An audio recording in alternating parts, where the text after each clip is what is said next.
Hey, welcome to the show. Welcome to the Council View Conflict, episode 552. No, this can't be 52. Is it 50? I thought 52 was last show. No, it's 51. Yeah, last one was 551. All right, I take your word for it. We just don't want to miss 556. I know, right? Episode 550. Wait a second. 556 will come on a Friday. Yeah, it'll be next Friday. If my math is right. Oh, gentlemen, I will talk to you more about this later this week, but my participation for the next 2 weeks may be extremely limited. We'll see how. Okay. Yeah. Are you finally going to try and take out Kim Jong-un?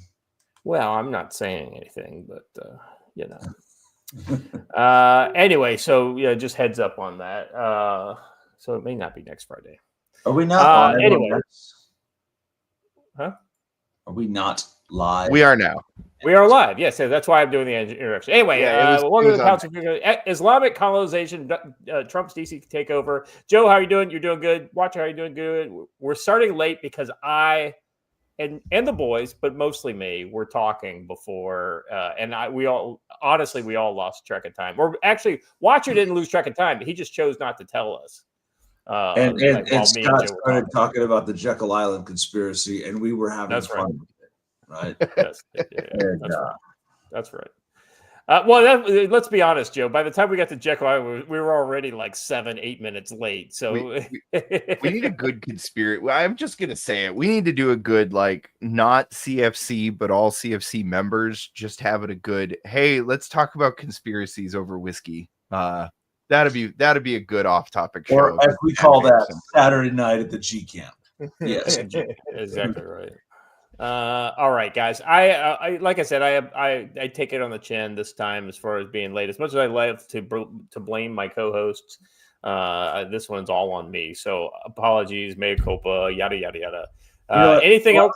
Talking about they watched Jim Tells You last night, and I gotta be honest. Last night's the first time I actually tuned in live to Jim Tells You. Fantastic work, Jim. Fantastic. I'm telling you, Jim's got a solid little show that he goes to. I'm not able to listen to it for very long because it comes like I'll catch it at work during lunch or something like that sometimes. But I'm able to. The sad thing is when I can I can't listen to it because I can't put on headphones or whatever but I can sit there and read the chat. So I don't know what he's talking about, but I can interact with the chat. All right, Joe. Hold on, Pinochet helicopter tours. Yes, it is a conspiracy. It's not a conspiracy theory. It's a conspiracy fact. It actually happened, and we're all living in the world that they created. So we're starting to do it, though. Jay Clark, phrasing, bro. Phrasing. Anything else? Anything else to talk about on your end, Joe? No, let me just say it's been the weirdest 96 hours. All is well, but yeah, we got big plans going forward, going into the future, and had good meetings with some people over the last 24 hours. And you know what? It's always fun when I get to go sit around at the A bar with old Hong Kong, and we had a good time. Met some good people while we were there, and you know, his wife's out of town and mine's working at the fair all week. So he and I are just going to hang out all week, and it's going to be the funnest week I've had in a while. So good times.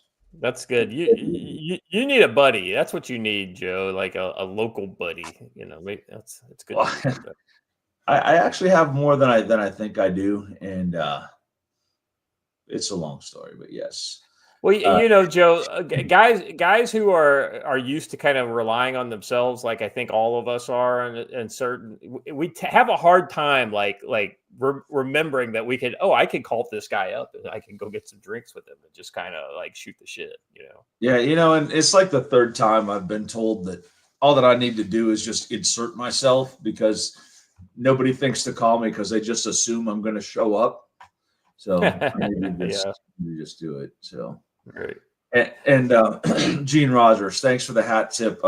It's like watching Tactical Wisdom doing battle with Q people on X. It is entertaining, it is fun, but it's also infuriating because they just believe things that aren't true. It's The sad here's the thing. The sad thing about most Q people that I know is that they're good people. They're nice people. They're like people that I just don't want to listen to anything that has anything to do with but like they're trusting the disconnected plan from or reality. Q. Because for the first 2 years of the Biden administration, they would say that's not actually Biden. Biden's in prison in Gitmo, and this is a clone. And then they went to no, Biden just is a doddering old man. Both can't be true, right? So Well, I'll be honest with you. I got my fill of it back in this would have been like the mid-teens, like right before the Trump administration actually took over. When yeah. what was the show? Oh God, they got banned from YouTube, but then like they're big on Rumble now, and I always get suggested it, but I don't ever watch it. Oh, it's like on the tip of my tongue. If I see it, I'll know it, but I hate it when I can't. Anyway, there was a something report. I can't remember what it was. What was it? X something report, like a number. I can't. Anyway, Okay. it was like pre Q conspiracy, like stuff along that line, and it was always fun, but it was never like I never like believed it. Oh, X-22 report, that's what it was. Yeah, that's what it was. Yeah. Yeah. Do you remember that? Like back in the day, like there was some legitimate stuff on there, but at the same time, it was all like this very trust the plan kind of stuff, and it was just bizarre. And like after Trump actually won the White House, I was like, oh well, they didn't arrest him. He won. We don't have to like, because that was like, yeah, calling for like the whole Civil War thing back in like, pre-election 2016. So that was a fun time, but I had my fill at that point. Watcher, how about you? You got some good news here in since the last show. Yeah. Oh, you're talking about I bagged my first client. That's right. Yeah, it's good. You want to do a little promo for just to kind of share people like with your local business? I guess so. Yeah, if you're in the Blackfoot, Pocatello, or Idaho Falls area and you're looking for landscaping, I'm not going to give the name away yet, just because I am trying to find a way that you all just can't go directly to the business registry and and just like have literally all my information immediately. So once we incorporate, I'll give the name out. But in the meantime, you guys know how to reach out, and I will absolutely get you taken care of. But yeah, I was advised. So real quick, I just want to say, if you're out there in the audience and you're not making enough money and you would like to make some money, I have a very surprising recommendation for you. Go on YouTube. There's like 7 or 8 different dudes that will advise you step by step on how to do this. Open a landscaping company. There's a lot of money to be made, and there's more work than there are landscapers to do it. It is a very surprising way to make a whole lot of money very quickly. All you have to do is be willing to work and use a few organizational tools that weren't available to people until a couple years ago. But it's very, very, very, very easy to do this. You just have to be willing to put your nose to the grindstone and actually do the work for it. But one of the advice they gave me was, hey, if you're starting late season like I am, almost all landscaping businesses acquire most of their clients in the spring, which is when clients are looking for landscaping services. So if you're trying to break in mid-season, you're going to have to do something special. They recommended, hey, offer 1 free service to the first 50 clients who book with you. And so yeah, it's people are turning up. Yeah, and it's just about doing good work. Address that's not yours. So like when people buy books from me, they're like, aha, I got his return address. Yeah, but it's like 1,890 miles from where I live. So good luck. But then again, I live at Camp Ponderosa, which is on the internet. So I don't Yeah, care. it's I not like dare you to try the and come on this property without being detected. well, the watcher evidently got yeeted from your property because there he goes. So Yeah, yeah, yeah, yeah. watcher just yeeted himself, I think. It's been a while since I've done that. The old accidentally press the back button when you have The back button. The funny thing for me is I do it mostly on my mouse. I got like one of these high-speed gaming mouses, and Same. like it's got the back button on it. All right, let's jump right into it because we got a little late start today. Mea culpa. Anyway, but we got good stuff to talk about. Did you guys hear about this? Scheinbaum, on one hand, like we said the other day, you guys are not allowed in my country, blah, blah, blah. Yet we will give you, we will extradite all 26 of the top cartel leaders because we can't actually hold on to them.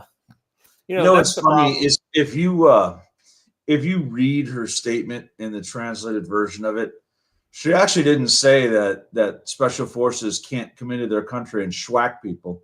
She said there won't be a mass invasion and they'll know about everything ahead of time. Exactly right. Yeah. Not quite the same thing, is it?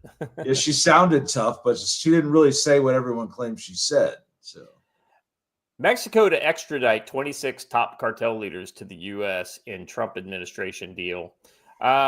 Let's see. The cartel figures were scheduled to fly to the U.S. on Tuesday. Today's the latest example of the Trump administration's historic effort to dismantle cartels and foreign terrorist organizations. These 26 men have all been playing a role in bringing violence and drugs to American shores. Under the Department of Justice, they will face severe consequences for their crimes against this country. We are grateful to President Scheinbaum and the Mexican government for their collaboration on this matter. You know who really probably pushed this? The big three automakers, right? They probably wielded a little bit of political power in Mexico and said, hey, man, we really need you to roll back the tariffs or car prices are going to be absolutely ludicrous. So... yeah, there are a lot of factories that they want to keep working down there because it would be cheaper to keep them pumping out from Mexico than it would be to have to move those factories to the U.S. Though I have heard start revolutions. So well, Joe, the interesting thing is that Mexico is the only place I've heard the idea of. We could just take all the tooling, pack it into trucks, and ship it up to America, and to open factories, like much quicker and cheaper than we could, do a fresh factory in the U.S. I thought that was kind of interesting. I don't see it happening, honestly, but because let's be honest, almost all these countries, China included, will make some sort of deal that will bring their tariff down to something that's manageable, that ultimately long-term we won't really notice. Let's see. Abigail Gonzalez Valencia, a leader of the Los Cunas cartel, was aligned to the notorious Jalisco New Generation, or CJNG, and Roberto Salazar, who is accused of participating in the 2008 killing of a Los Angeles County Sheriff deputy, are amongst those being handed over to the U.S. The Trump administration has classified the CJNG as a terrorist organization.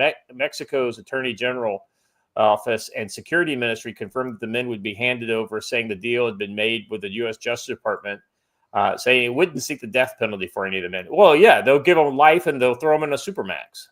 Isn't this how Sicario started, though, with a prisoner handoff? A prisoner handoff, because it starts a fucking war essentially down in the now. Yeah. In fairness, all of these guys are already in custody, but let's be honest, there's a difference between custody and in a Mexican prison and one in a U.S. prison, which is probably way safer for them, right? It's a great way to operate. Get behind the prison walls and you're safe from the folks on the outside. Yeah. Hey, Low Key LARP just dropped 5 gifted subs. He, kind of taking care of the chat there. So thank you very much, brother. I appreciate you. Let's see. President Trump's top priority is protecting the homeland, which is why he took the bold step to designate several cartels and gangs as foreign terrorist organizations. Deputy White House Press Secretary Anna Kelly previously said in a statement to Fox News, Mexican President Claudia Sheinbaum on Friday said the U.S. military would not be entering U.S. territory. Well, she didn't say that. She said en masse, following reports of Washington could take action to combat the cartels. We will cooperate, we will collaborate, but there's not going to be an invasion, she said. It's off the table, absolutely off the table. Of course, you don't want us to invade you because you're willing to do almost anything to keep us on our side of the border. But a SEAL platoon conducting operations in the jungle is not exactly an invasion. Or, as we saw in Clear and Present Danger, launching rockets from just off the coast is not an invasion. Joe, I'll be honest with you. I could see them allowing Predator, drones and things like that operating, and then in direct support of Mexican military and police actions on the ground. So. It also comes ahead of a 25% tariff on Mexican goods coming into the United States imposed by Trump. Trump spoke to Sheinbaum, who has been more aggressive than the last president about going after the cartels, and told her he would delay the 30% tariff on the country for 90 days for negotiation. You know what's funny? He's been very soft on Mexico with the tariffs, but he's been fucking hell on that ass with Canada because Canada's been fucking stupid with how they're handling combating these tariffs. And let's be honest, Mexico, if it doesn't have trade with America, it doesn't have a pot to piss in or a window to throw it out. Yeah, without America in some way, shape, or form, right? Whether it's America buying drugs or their remittances home or whatever, America is why Mexico exists. I wonder how heavy the remittances is going to get hit now that you're starting to see a lot of these long-term illegals being sent home. These are people that either visa overstayed or whatever, and they've been working in an economy for multiple years. But hey, listen, you come here last week, you come here 10 years ago, you come here 20 years ago. It's on you, brother. You come here illegally, you get sent back to where you came from. And then evidently they said that over 1 million illegals have self-repatriated with the idea that, they'll come back legally or on some sort of I wouldn't bet on that. But hey. Yeah, I think that's one of the conditions is no re-entry. All right. Anything more on Mexico, Sheinbaum, and how they have basically bent the knee to Daddy Trump? No. Moving on. Zelensky reiterates it's impossible to recognize any decisions from Alaska summit. Let's be honest, Zelensky. It's going to be impossible for you to hold on to the Donbass any more than you already have, because Joe, did you guys hear that there was a Russian breakthrough?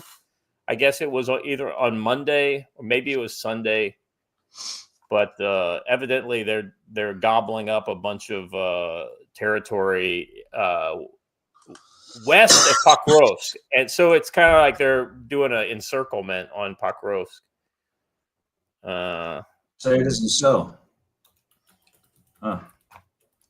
It's almost like we've been telling people this for a long time, Joe, and they just don't want to fucking listen. Just don't want to listen. That's okay. Okay, we'll see in the end what happens. Well, and let's be honest, and I think this is fair for us to kind of put that out there. We're not cheering Russia on. Like, we're not Russia fans. I'd love for nothing better than Putin to fall on his face and this whole thing blow up. But it hasn't. It hasn't done that. In fact, it looks worse and worse for Ukraine every day. And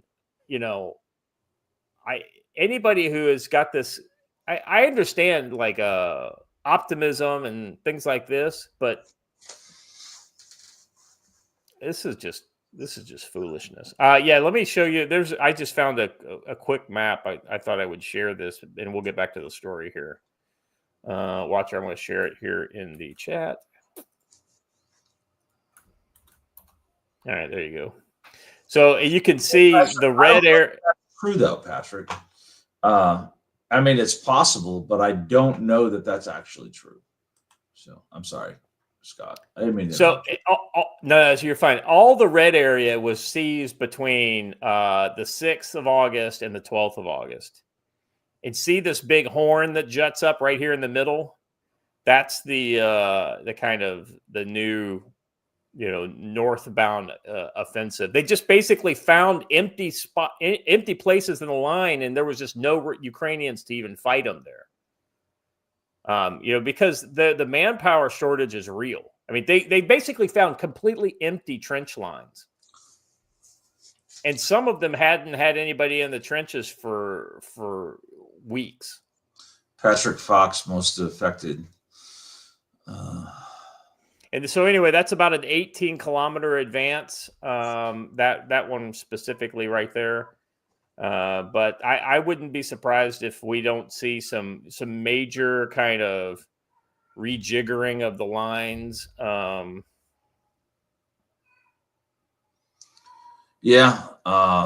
That's it's not surprising. They are running out of men, and they're spread over such a long line that it becomes impossible. I'm still waiting for the other shoe to drop up by Kharkiv and see what goes on there, because Russia's been massing men on the other side of the border there for a while. Yeah. Well, I think it's one of those kind of things. They're trying to create dilemmas in a lot of different areas, and ultimately, Ukraine's just not going to be able to move its men around, because what they've got are a small number of fairly elite units that they're able to kind of rush around like fire brigades to kind of put out the fire. But those elite units get worn down, and they're only so effective after a while.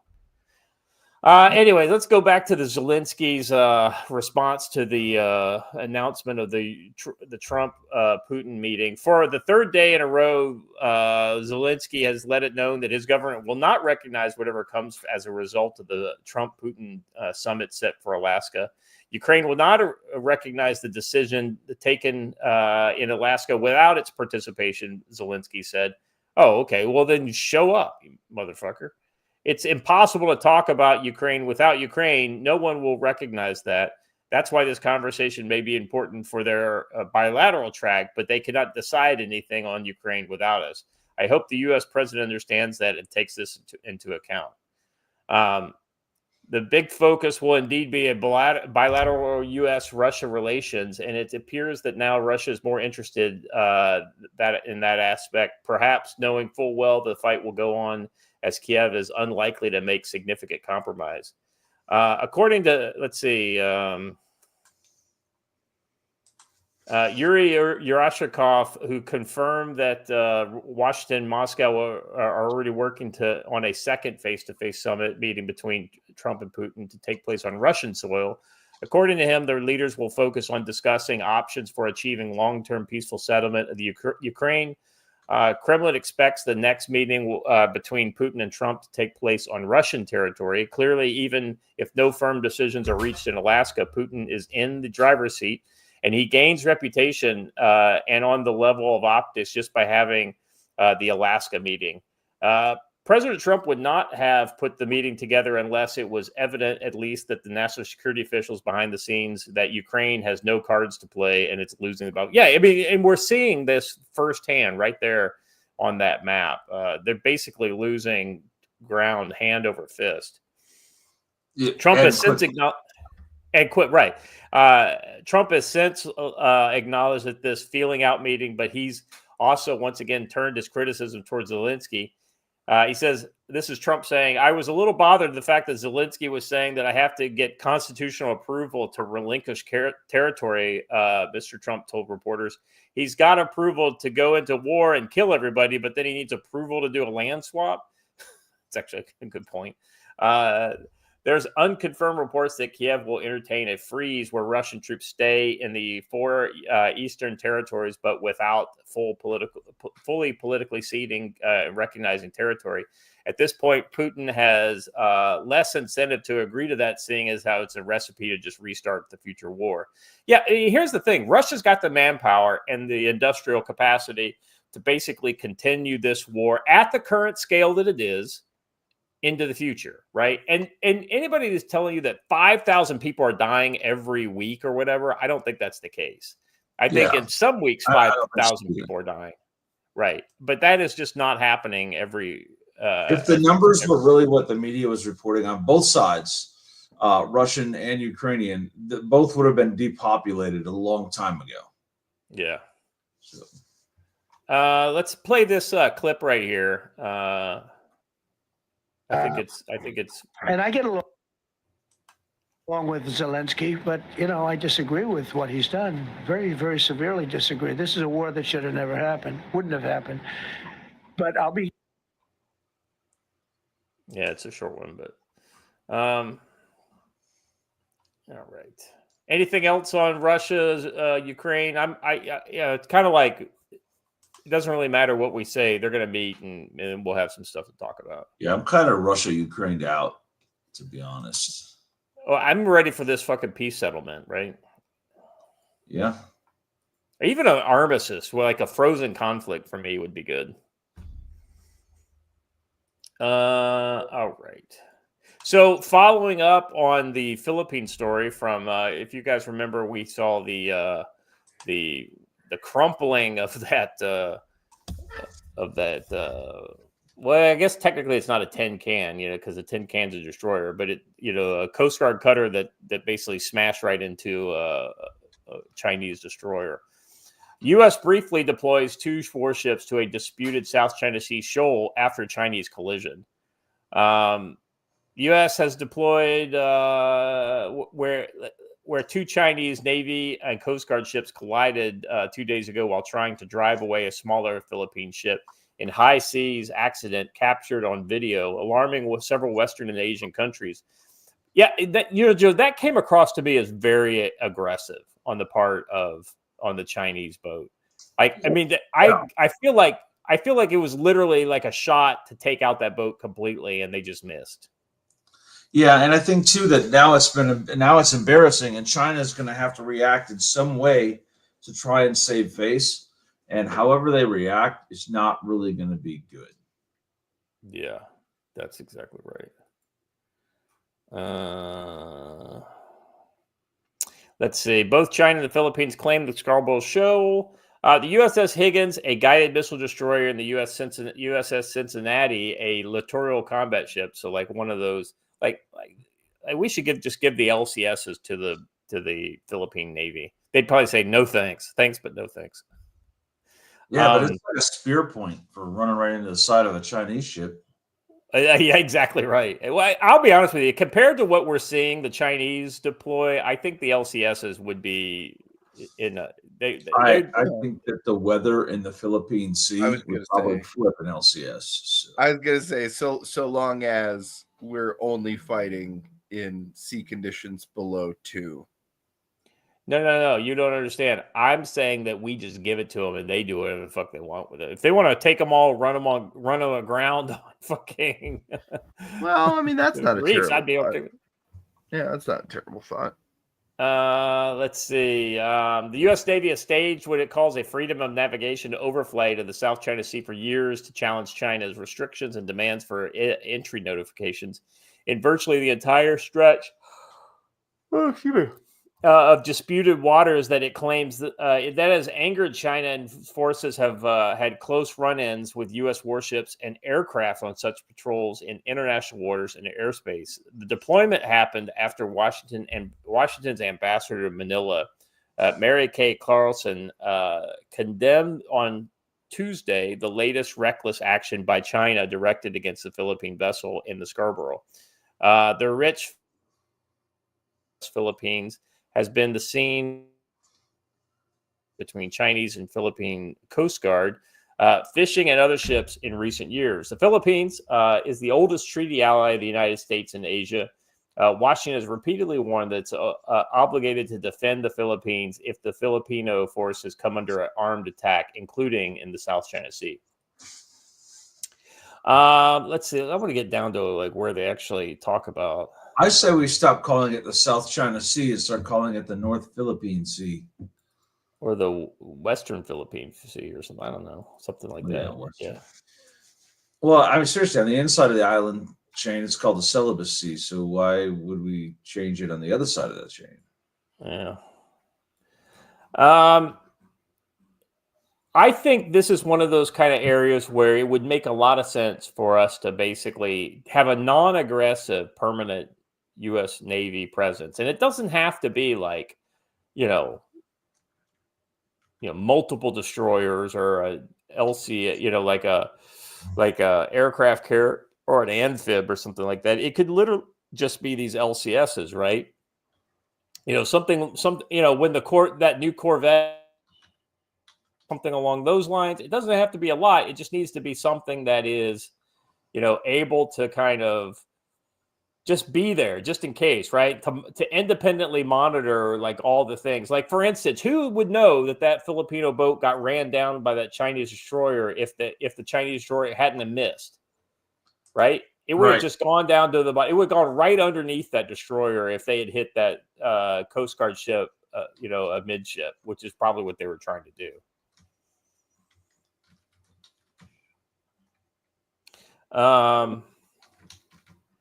Anything else you guys want to talk about with the Philippines? I mean, that was pretty wild. I'll be honest with you. It was pretty wild. It was a crazy thing. And it's got to be the wildest thing since the hand-to-hand combat engagement, the naval hand-to-hand combat engagement. That shit was crazy. Wow. Well, I mean, it's the Philippines and the Chinese are basically taking a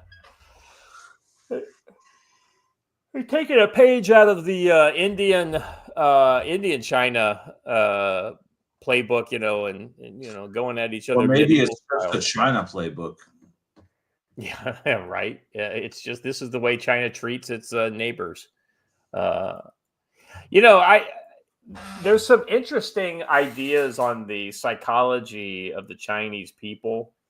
I was watching a military history podcast the other day, and it kind of went into the whole idea of like the Boxer Rebellion was nowhere near as, the Opium Wars and the Boxer Rebellion and all that kind of stuff was nowhere near as embarrassing as what happened when the Japanese defeated China in Manchuria.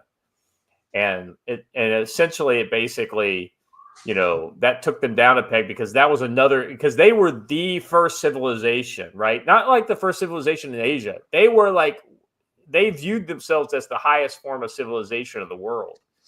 Everybody was basically moving towards China, right? And then the idea then is that, so Japan basically adopts Western techniques, technology and things like that, and then just goes ham on the Chinese, on this venerable, advanced civilization. And after that, China was never the same. And then it fell to the communists. And then, it's basically had nothing but bad luck ever since then. And people looking for that kind of, to regain the mandate of heaven, like this whole idea that this kind of supremacy of Chinese culture. And I think that drives a lot of what the fuck's going on here. This story also kind of is along the same lines. This is another Philippine-related story. I forgot we had two stories for this one. Chinese fighter intercepts Philippine plane over disputed shoal, Manila says. And this is a shorter one, but still. A Chinese fighter jet intercepted a Philippine craft carrying journalists during a patrol flight over the Scarborough Shoal on Wednesday. Says the Manila government, days after Chinese vessels collide in an area allegedly trying to block a Philippine supply mission. A Reuters journalist aboard the Philippine Coast Guard flight watched the Chinese fighter close in on the small Cessna Caravan turboprop. Chinese fighter. I mean, way to bully somebody that can't handle you. At one point, the Chinese fighter came within 200 feet. This is the latest sign of persistent tensions between the two nations in the disputed South China Sea, where they, while they were conducting this flight, they were intercepted by a Chinese jet, says the spokesperson. The encounter lasted 20 minutes, during which radio demands from one or two Chinese Navy ships spotted below, ordering the Philippine plane to leave immediately, could be heard. like this is just the arrogance that because the Scarborough Shoal is like within not just like Philippines territorial seas, but like it's only like a couple miles outside of it's inside their exclusive economic zone, but it's well within their kind of normally recognized territorial waters. Well, that's the problem, though, right? Who's recognized which territorial waters? In whatever. Scarborough Shoal is actually pretty far out, but it is within their control and always has been. So, the Philippines. Oh, this is interesting. Go through the pictures. Go through the pictures, Watcher. So the first one is the fighter jet. So this is like basically a MiG-35, and then here's a Coast Guard vessel that hasn't smashed in its front nose, and here is the U.S. LCS aircraft. Vessel that's kind of in the same vicinity. Something that we haven't brought up yet that I think is important now that we're looking at the LCS is I know it looks a lot more intimidating, but it's made out of aluminum. And it's got severe hull issues. So if there were a boat I would not want to play bumper boats in, you're looking at it. Well, so my understanding too, so there's not a lot of contact. Yeah, my understanding is the trimarans were way better they had better stability than the Lockheed Martin one, because basically there's two types of LCS. One has a traditional single hull, and this one has the trimaran. As far as I understood it, the issue with the trimaran was where they meet. There are massive gaps that open in that large tranche there, and there's no way to fix them once they do. You can't just fuse more material onto that. Yeah, I mean, my understanding is that the aluminum kind of it's tougher to work with, for this type of purpose. Plate nut. That's because it's made to take a 53, so you have to have a pretty good size helicopter deck to take a CH-53. So she got back. Yeah, well, yeah. Damn, Becky, would you look at the size of that helicopter deck? Sea King. Let's see. I'm reading about the problems with the Independence class, which is the trimaran. Yeah, as far as I had understood it, the documentary that I saw a while ago said that that was the major issue, was the trimarans. There was when they were coming in for inspection, they were noticing fissures opening in the. Okay, so I think maybe I got them actually I think both of them had problems with their hulls, but this one massive, but the trimaran was way worse. Yep. Yeah, let's see. Early in the service, the Independent class experienced issues with hull cracks, particularly at welds at the aluminum trimaran structure. These were attributed to design flaw in the lighter materials, which compromised durability. The aluminum hull was susceptible to galvanic corrosion. It had problem with its propulsion and mechanical reliability. Why part of that is why would I salt-proof a ship? Crazy. Let's see. Yeah, I mean, it just. Well, and the big one is that they found out that if you take it out in greater than sea state 2, it starts to cause those fissures in the hull, and that's the shallow. Yeah. Yeah. It says they were designed to operate in a sea state 5, which is 6 to 8 meter waves, with the ability to survive and maintain functionality in sea state 6. However, they're not optimized. It says here limitations in heavy sea states, LCS operations like launching and recovery. Lightweight construction of the LCS compared to larger naval vessels meant that they're susceptible to pitching and rolling in high. Yeah, they just don't have the mass for the same size, right? Like they're a lot lighter for a steel ship of the same size, and that's one of the reasons why it can go so damn fast. But ultimately, if it sucks, it doesn't matter. Well, on the other side of it it's a jet boat too, I don't know if Right. anybody realizes that, but it's basically a giant jet ski.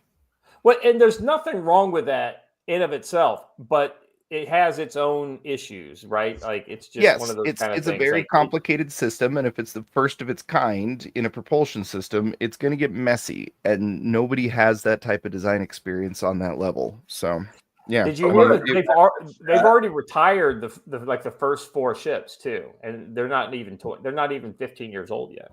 Correct. Yeah, I want to they commend the retired it. chat for their commentary about the LCS's apparent ability to take a big one from behind.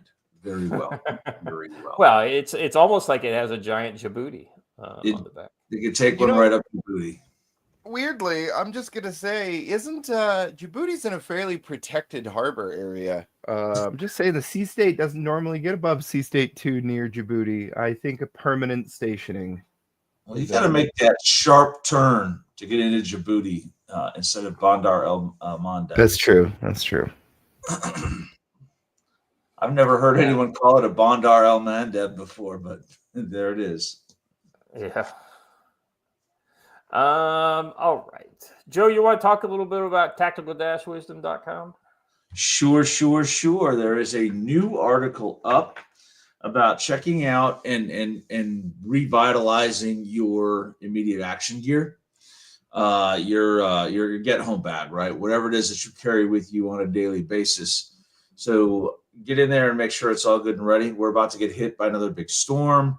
Everyone's always planning for the big one rather than intermediate level problems, right? But the truth is they affect you the same, whether it's a nationwide EMP blast or the power's just out in your local area. The impact's the same to you. So you should have your gear ready all the time. It might not be one big thing that happens. It could be a series of small things that happen in your area, and you need to get home with whatever's in that backpack. So double check it. Like I point out in the article, I have a nasty habit of pulling Band-Aids out of mine. I need to make sure that that's fully stocked, or grabbing the lighter out of there when we're going to smoke a cigar out on the back deck here. So just double check your stuff. Make sure it's all ready. Hey, by the way, we have some classes coming up. The 22nd to the 31st, you can get in all 3 of my main classes. And we're even going to do the combatives class, the 29th to the 31st, old school. We're going to use the stage, and I'm going to do the demonstration of the technique on the stage.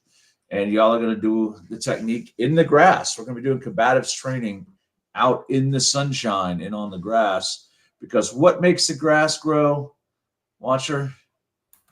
Blood. Blood. And we're going to do it outside and have fun. So check those out. On a side note related to that, I know a bunch of you who said this to me are watching. If you plan on attending this weekend's FTX, you don't necessarily have to register online, but I need you to tell me, because at the moment there are 0 people registered, and you might get here on Thursday night or Friday morning to find there's nothing going on because no one told me for sure they were coming. So y'all need to let me know. That's one way or the other. Yeah, you know, Joe. The irony is that you generally have pretty good attendance. The problem is so many people just kind of show up at the last minute. Well, yeah, and then like if nobody has told me that if no one's registered online, that's fine. But I need to know you're coming. Otherwise, if I think no one's coming, you might find that I'm over at the Hungry Bear having a drink with Yogi or something. Exactly. Jim has dragged me out somewhere, so you never know. All right. I've got a special brush beater ad today, guys. By the way, buy my books. Carry on. Yes, absolutely buy his books. But definitely check out Brush Beater Store here. So today we're tackling the Islamic colonization creeping across the Western world and DC's wild Trump takeover. Less politics, more power moves. But don't worry, our sponsor, Brush Beater Store, led by NC Scout, is dropping training so epic, it's like Pepe the Frog and his squad of redheaded waifus, turning the tide with Com's chaos. Imagine this, Pepe, camo-clad, deep in the gorilla's guide for the Bufang radio, surrounded by his adorable waifu crew in white tees, giggling as the master survival skills. That's the vibe of the Brushbeater RTO course. Learn secure comms and track signals to outsmart smart any cultural takeover or political shakeup. Step it up with the advanced RTO course, where you'll jam enemy signals in flex, electronic warfare like a boss, waifus cheering you on, and the ultimate edge. The Tactical Combat Casualty Care course teaches you to patch up wounds mid-crisis, during DC drama, or global threats into a win. Mastering these skills will make you the object of your own waifu crew. Just don't tell your waifu. Head to Brushbeater's Yanceyville, North Carolina training hub to join the waifu-powered fun, or check brushbeater.store/collection/training. Use code CSC10 for 5% off courses, radios, or gear. Orders over $100 shipped for free. Big props to Matt, Brushbeater store, for backing the Counts on Future Conflict.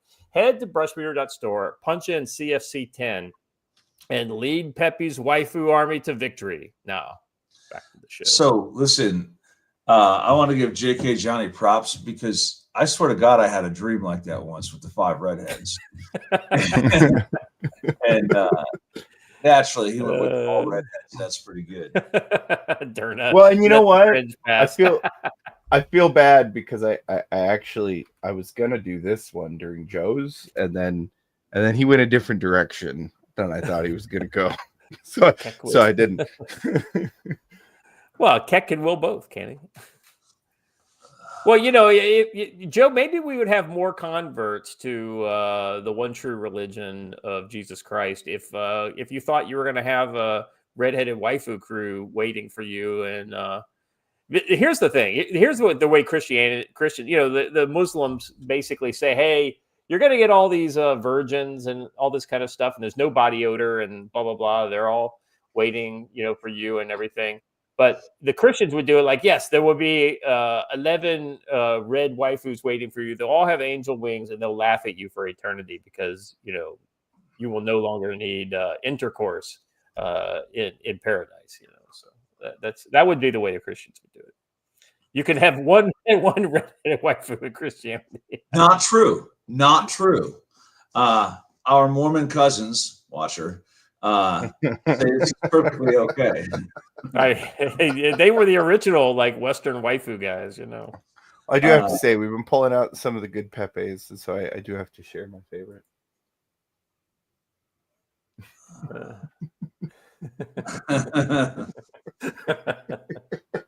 It's pretty good.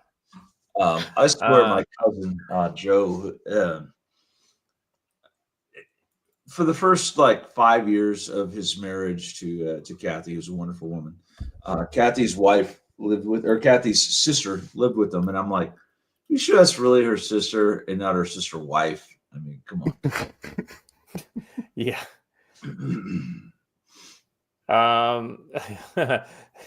Here we go. Hootie redirects. I'm sorry. This is all stuff I had from earlier in my my research. I had found the thing about the virgin waifus that the Muslims are banking on. It's pretty interesting. But anyway, that's not what we're talking about. I forgot something, and it's sitting on my desk, and I have to talk about it, or I'll forget. Yes, go ahead. I want to thank the fan of ours, you know who you are, who sent me the challenge coin from the Fort Worth Scale Modelers Association. It's not really zooming in well, but he sent me a few of them. I got one for Watcher and one for Scott here. That's amazing. They're actually quite cool. Sent me a stack of challenge coins, so we're gonna pass them out. So not enough for all of you, but enough for a few of us. Well, we should do it. We should do it the way that the challenge coins were always handed out in every place I've ever been. We'll walk around asking obscure questions about show lore, and the first one to get right gets a coin. On that note, this dude at the event we were at this weekend, after I gave my speech and I mentioned Alan, as we were leaving, I saw a dude walk up, shake Alan's hand, and slip him a coin. And I just thought it was absolutely the coolest thing that guy did. So good times. All right. let us dive into the Islamic colonization of the West.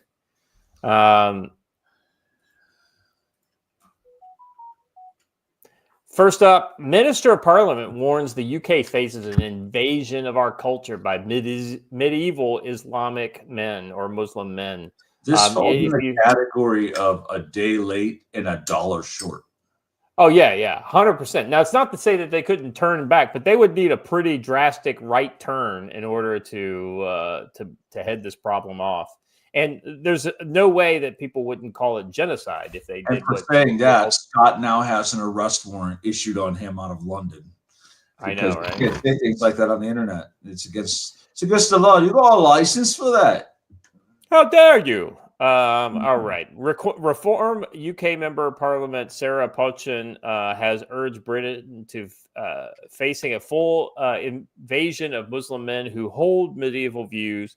That isn't surprising that British men are forming vigilante groups in preparation.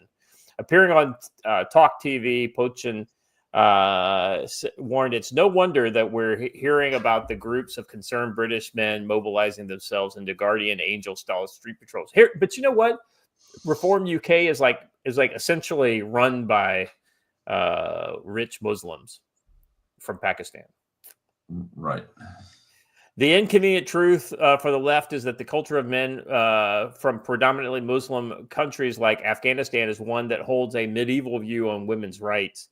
Let's listen to her video here.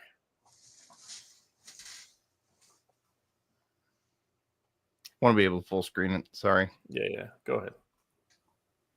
Issue, but the fact is we have so many problems at home. This is an invasion on our culture.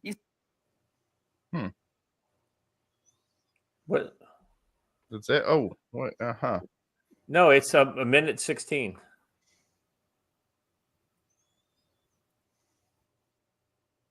Do you have a shorter? No, I think that I must have accidentally clipped it somehow. So to stop being in denial about the effect of this culture coming into this country, and it is the culture of Islam who have absolutely no regard for the value of women. So these men coming in on these boats, 800 to 1,000 a week, 26,000 this year alone, have a totally different view, a medieval view. And I've said that. And what do the lefties, what do the women's libs lot, whatever, and he said the wrong thing. What do they say when you say that? You're a racist, are you? They don't, well, they call me a racist, but they're far more interested in standing outside Parliament this weekend and demonstrating about in support of Palestine Action Group or whatever. I'm not being funny, but no matter that there's a war, clearly there's a war going on in the Middle East. Why aren't these people demonstrating about the betrayal of our women and girls' safety in this country? They are more interested in standing over there in Parliament, waving their Palestinian flags about something that's going on thousands and thousands of miles away. I'm not saying that's not important. Of course it is. It's a global issue. But the fact is we have so many problems at home. This is an invasion on our culture. Belt fed. The answer to that problem is belt fed. Mm-hmm. She goes on to say hundreds of young men who arrive in this country housed in our communities who undoubtedly become sexually frustrated have a warped worldview of their right to sexually assault women. Street patrols out there to protect our daughters and girlfriends, wives, and even their mothers. And why wouldn't they when they hear that these illegal migrants are loitering around schools, around parks, men with deplorable attitudes towards women? Well, it's like the guy that was on the British subway the other day with his pants down, right, threatening the women. Right. And then the men took action, and the men are being arrested for it. So, right.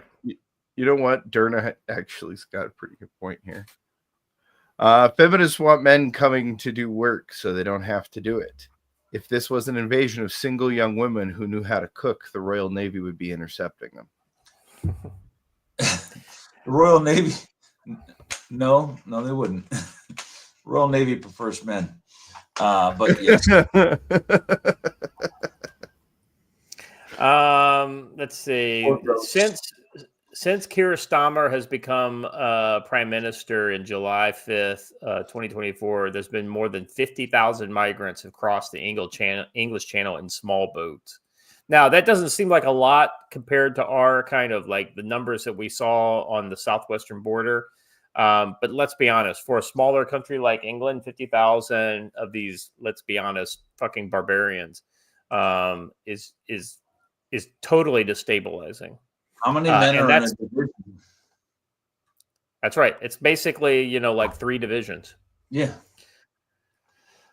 This figure reached just in 401 days, marks a significantly faster rate of crossings compared to Starmer's predecessors, with Rishi Sunak taking 603 days and Boris Johnson 1,066 or 1066, the invasion of England. That's interesting. The number of crossings are up by almost 50% on last year. Let's see. The surge has fueled criticism of Labour's migrant policies. What migrant policies? They just let them in. The Labour government has faced intense scrutiny, with conservative figures like Kimi Badenoch and Chris Phillips accusing it of surrendering UK borders by scrapping the Rwandan deportation plan that they claim acted as a deterrent. The Rwandan deportation plan actually made a lot of sense. I remember reading an article about Let's put these guys in a culture they're compatible with. Right. Oh, that, by the way, needs men maybe to fight. Well, oddly enough, I think that would have ultimately been a pipeline to Boko Haram or ISIS down in northern Mozambique and those areas. Let's see. Meanwhile, Labour defends its approach, pointing to a new one-in, one-out deal with France in return to return some migrants. You just send the guy to France, he's just going to get back. And increased efforts to tackle smuggling gangs. I don't think that has anything to do with your problem. Obviously, the public discontent has grown, with protests against asylum seekers at accommodation hotels, suggesting camps as an alternative. I'll be honest with you, Joe. I think England's going to be the first place that we see people just get fucking sick of it, and what you're going to see is probably some sort of a small scale local massacre after one of these groups of men, like say rapes 2 or 3 local girls. You're going to have guys with spiral back and forth, and the ones who are going to get punished for it are those who the locals who are defending themselves. Yeah. Lance Corporal veteran. By the way, that 5 Nebraska men have been charged with running a human trafficking ring out of a hotel in Nebraska. And my understanding is they all have a Sonoran Mexican accent, right? No. They had the customer service line accents. Interesting. Very interesting. Yeah. H-1Bs for the win. Oh my gosh. Were they H-1B like truck drivers, or what were they? They were hotel runners, but we all know who runs hotels in America, right? Yes. They need a solution soon. Let's Go Prevent It for $5 says they need a solution soon or face annexed territory under Sharia. Now, like I said, what they're going to try to do is some local stupidity, and you're going to have some yabos with knives respond in a typical hooligan fashion, and it's going to be called a massacre. Because 5 or 6, these fine urban Muslim youths are going to find themselves face down in the gutter. And then it's going to be outrage, and then that will either spiral it over the edge into almost civil conflagration, or it will be the end of the UK. What's good for the goose is good for the gander. And I read this book that said an eye for an eye and a tooth for a tooth. I recall the psychological effect of 4 men hanging from a bridge. Mm-hmm. I'm just saying there is some potential there. For behavior modification. Yeah. Granted, that didn't work out the way that Allah's boys thought it was going to. But yeah. Patrick Seven, member for 23 months, says that doesn't mean Russia isn't losing a buttload of material and troops at the same time. People don't understand. Both can be. Yeah. Russia is losing men and material every day. But the problem is, let's assume that's roughly equal, which I don't think it is. I think the Ukrainians are probably doing more kind of vehicle damage and things like that to the Russians than the Russians are doing to Ukrainians, because the Ukrainians are on the defense. They haven't had a significant offensive operation in over a year. Right? When they haven't had a significant offensive operation. Well, you could argue very strongly, I think, that the Kursk operation was a significant offensive operation, but it basically went in, stopped, and then it basically eroded away. I don't think it was significant. Russia brushed it off and ignored it. That makes it insignificant. Well, I'm just saying, it's a point for arguing. I'm not saying it was or wasn't. I'm just saying. Lance Corporal veteran. It was, but okay. I think you could argue that it was. I'm not saying it is definitively. I'm just saying for argument's sake that you could say that was significant. Lance, Joe, it was significant in their losses. For whom? For the Ukrainians. Yeah, that's what I'm saying. That would, just because it failed. I didn't say. I didn't say it was successful. I just said it was significant. Lance Corporal veteran again for $2. Remember how Danelaw problem was solved? Yeah. Well, I guess if they did what they did back then, they would basically. Well, they forced conversion, if I remember correctly, was what they did. Joe, help me out here. What Danelaw? I can't remember exactly how that. I think it was both conquest and forced conversion. Danelaw was land ceded to the Danes and Norse because to try to keep them from continuing their raids south. Right. And it continued, so they decided they just had to kill them all. Yeah, but and wasn't part of that they made all the Danes that were going to live there convert before they were allowed to live there. That was attempted in East Anglia. It was not conducted in Danelaw. Okay. Danelaw is the classic example here, because what happened was we said, okay, you can keep your ways and have this chunk of land. Well, unfortunately, their ways involved raiding into other people's lands, and they eventually had to go in and root them out by sword and spear. So, yeah, I think what it ended up being was essentially what they call euphemistically in the media these days as genocide. Oh my gosh, they were genocided all these Vikings. Can you believe it? Yeah, those wonderful foreign people. King of Mars has an interesting question. What will America do if the UK spirals out? I have a suggestion. I think largely what will happen is on an official level, the government will essentially turn to the rest of the world, point a gun, and say, let this happen.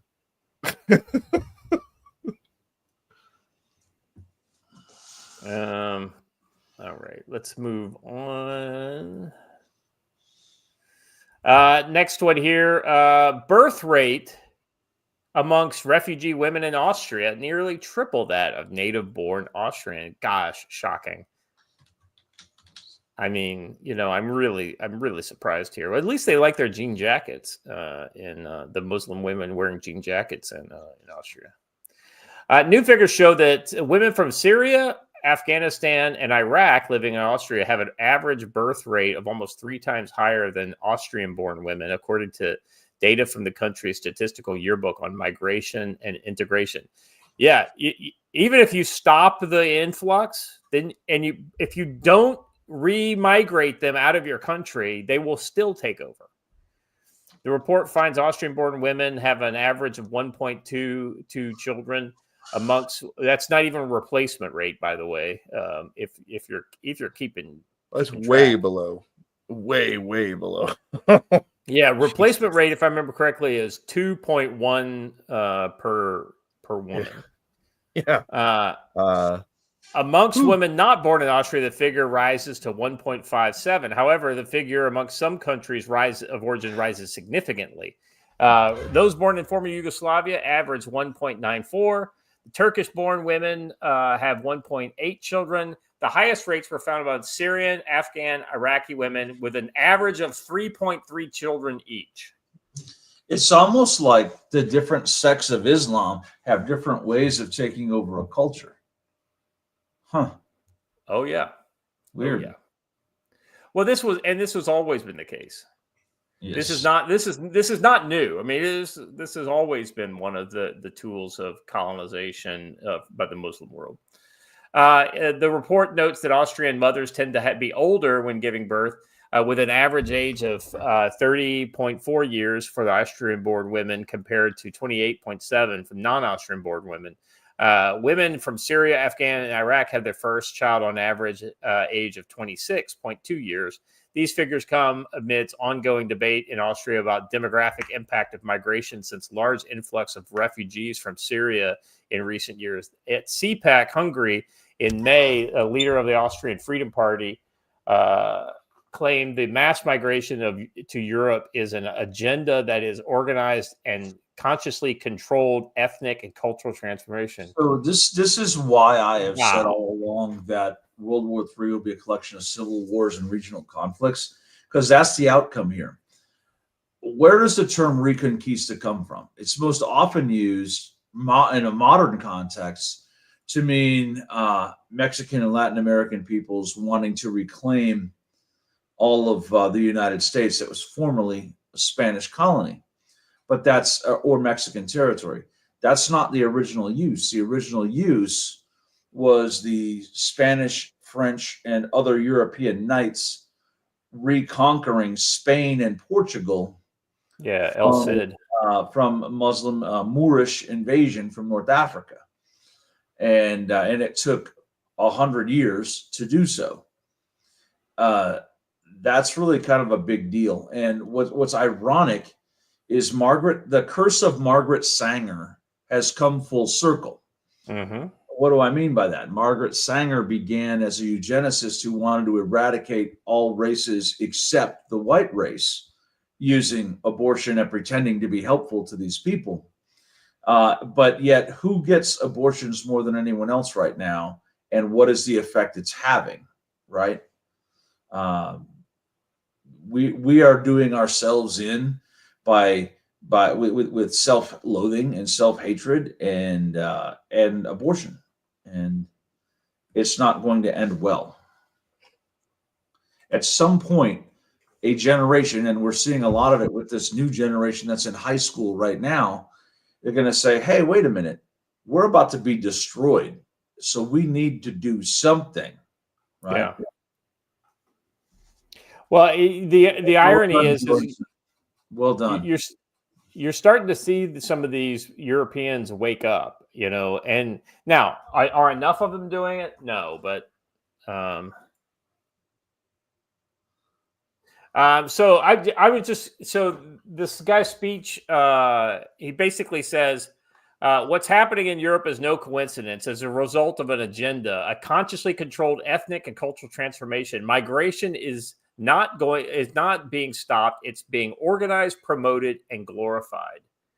I think this goes right to the point of the title of today's show is Islamic Colonization. And here's the irony. And Joe, I don't quite understand this because it is almost cultural suicide when it comes from the European left, because not all of them are so stupid that they can't see what's going to happen. Now, many of them just allow it to happen over guilt, like, this kind of rich white guilt. But there are members of the kind of the globalist, leftist elite, in Europe that are absolutely in favor of this, and I don't understand the motivation. The motivation of signing on for your own destruction. Yeah, exactly. I understand. Like, I want to destroy my country through communism because then I'll be in charge of the ashes. I mean, I get that. I understand that. I don't agree with it, but I understand the motivation. Right. I don't get this because they're about, minority rights, but when you look at it on a global scale, white people of European descent are the global minority. Yeah. and Christians, right? I mean, there's what Yeah. you know. I mean, it's a declining population when it comes to global populations. What is happening in Europe is okay. Yeah, so that just read that a new generation of growing Muslim population has been profound effect in Austria, particularly in education. In October 2024, federal data revealed the more than 3/4 of students in Vienna's middle schools do not speak German at home. 3/4. No, that can't be right. 3/4 of students in middle schools do not. I don't know how that's three out of 4. So only 1 in 4 child speaks German at home. It seems like it should be the other way, but anyway. No. Well, I mean, they've had these mass migrations to countries No, with listen, very large populations. Listen to what it says here. In October 24, the federal data revealed that more than 3/4, that's 75% of students in Vienna's middle school. Okay, so it's Vienna, so it's all concentrated in the city. That actually makes it's a large city. Do not speak German at home, putting pressure on an education system designed for simple language learning. A survey at the same time by local teachers union at some of Vienna's 100 compulsory schools revealed not only systemic issues like language barriers, but also extreme incidents, including assaults on teachers, situation where parents of school children ask a teacher to wear a burqa, even in the presence of mock executions. It's led to teachers leaving the profession 20 a day on average in 2024, and other educators speaking out on the rapid Islamization of the Austrian capital. Islam is changing our society in ways we don't want, said longtime principal of Vienna Middle School, Christian Klar. And it's almost like I want to make a really edgy joke, but it's time for the his name is Christian Clear, right? But it's time for a resurgence of the bayonet. This could help the problem here. Well, I was going to refer to a painter, but anyway, how you get an Austrian corporal, right? And in December 2024, a report from the Office of Protection of the Constitution also unveiled disturbing trends in the Islamist radicalization of young girls in Upper Austria. To mitigate the strain of mass migration is having on schools, education minister announced in March orientation classes designed to prepare migrant children for the Austrian school environment. I don't know how that's going to fucking help. He noted how many of the students do not only not speak German, but are unfamiliar with basic literacy and numeracy, probably, and also basic hygiene as well. Some have never held a pen or followed structured school rules. They failed to show respect to female teachers. Wow, shocking that they. Due to cultural differences, it's almost like you guys didn't know what the fuck you were getting yourself into. Let me point out a couple things in the chat that are actually relevant.